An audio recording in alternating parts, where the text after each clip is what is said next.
All right, gang, we're back.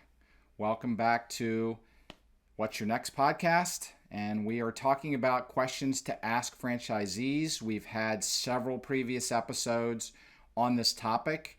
Some links are below. Check out the previous episodes. We're doing this in categories to keep things organized. And this is something that you should make sure that you do in your due diligence. It's really easy to get lost in the phase of asking franchisees questions if you don't have a very organized structure to these questions when you're asking them. So try to keep them lumped together. We've done this for you. You can get a list of these in the link below as well. Today we're going to be talking about, I like this one. This is going to be some interesting. A day in the life of an owner. Welcome to What's Your Next. This is the go-to podcast for aspiring business owners who want to get to the next level, escape the rat race, and give their middle finger to the corporate 9-to-5. If you want financial freedom, work-life balance, and the business of your dreams, you're in the right place. Dave and Stacy Riska, husband-wife franchising duo, openly share their successes, failures, and lessons learned in franchising, business ownership, and working with your spouse.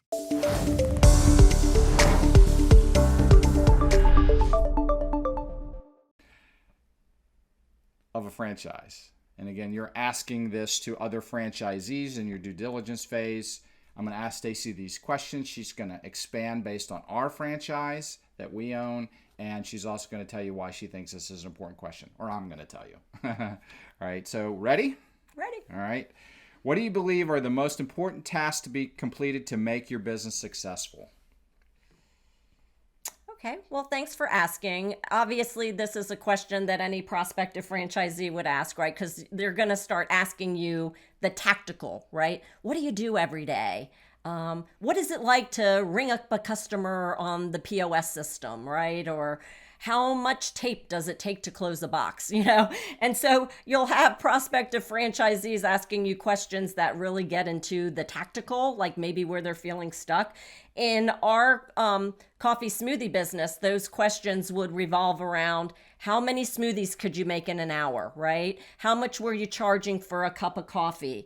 How much did you make at an event, right? Or how much staffing did you need? These are all like the tactical kind of questions. And you need to know that, right? Let's say you're getting into a home services business. How much staffing are you going to need? How many vehicles? What if you want to grow and scale, right? How do you get to the next level, pun intended? So the day in the life of an operator is certainly important to know, but I think another component to it is, again, is the day in the life of an operator an owner-operator situation? Or is there a manager? What does the staffing and the team kind of look like? What are the dynamics of that? And those are factors to look at. Right. So the question was most important tasks. And I agree with Stacy. You're going to get, depending on the franchise, a lot of different answers based on the type of franchise. Is it owner operated? Is it semi-absentee? Semi-absentee. How long have they been in business? The point of this question, I think, is to help you evaluate whether you want to do those tasks. Is this something you're going to like? If somebody tells you they spend 50% of their day on the phone calling people to get business, you need to know that, right? And that's really important. For some people, that's not right. That's not a good fit. That's not what they're looking for. So when you ask this question, that's what you're trying to get at, is the most important tasks. And again, when you go into this, make sure that you're getting a good mix of different types of franchisees at different stages of life in that franchise. You're going to get different answers to this from those different ones. The key is to get the ones that the most people spend the most time on that are successful, because those are the ones you're probably going to be spending your time on as well. And if they're not a good match for your desires or your, what we call your why, then it may not be the best franchise fit for you. All right. Question number 2. Tell me a little bit more about what your typical day looks like. Now, this is kind of like a rehash of the first one, I think. I'll let her answer. A day in the life, right? And so again, it's going to vary, because if you were asking me this question in our beginning phases, We were working in the business, not on the business. And part of that, it was very intentional, right? We wanted to understand it. We wanted to get our hands dirty. We wanted to really understand the business. But in order to grow and scale, and the most common reason we hear from our clients of why they get into business is they want to work on the business. They want to have a lifestyle business. It's a lifestyle. Is what happens then when you grow and scale? What happens when you bring on a manager?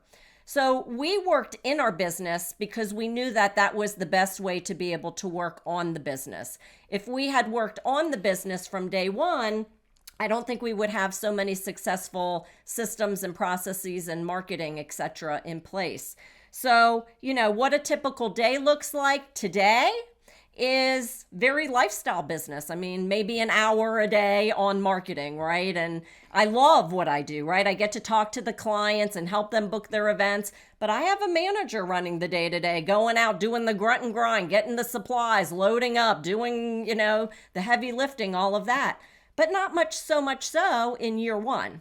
Yeah, that's a great answer, Stacy. And this goes back to getting franchisees that are at different stages and what their expectations were when they started. You might get a much different answer from an absentee owner, a very much different answer from an absentee owner, from somebody who has been in the trenches like us when we first started.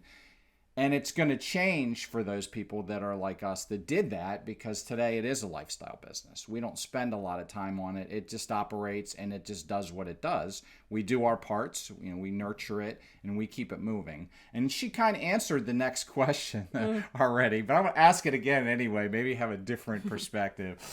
How have your responsibilities changed much over time? Right? Yeah.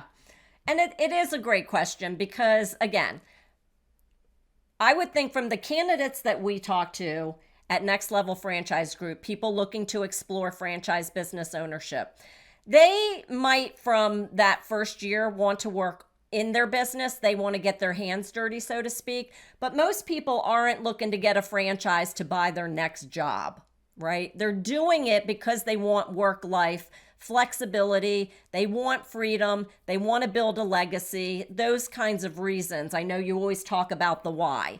And very rarely is it because I just want to buy myself a job. Right. And it goes to the same thing. If you're in the beginning stages, I don't know. I don't want to tell you anything that you should do. Working in the business is so valuable to learn how to operate that business efficiently. That's all. I would just say, understand what that time frame looks like. If you are getting into a franchise for lifestyle reasons, you want that work-life flexibility and freedom, but at least initially you're willing to make some sacrifice and work in your business, then talking to other franchisees and understanding their roadmap to being able to accomplish the same. What was their time frame in doing so? At what point did they bring on a manager? At what point did they add on an additional unit and or scale? Understand those dynamics. Right. A lot of great ancillary questions can be asked to this question. That's the point. If it wasn't for us working in the business early on, we wouldn't have the systems that we have today to make it a lifestyle business. That was because of the kind of franchise we ended up with. And yours is going to be different. So make sure that, it's very clear that you get an answer to this question from as many different types of people in each franchise as possible. You're going to get a lot of different answers if you get the depth, different depth of years they've been involved in that franchise. So that's it for today. Again, the questions are down below if you want to download those, and we'll catch you on the next episode.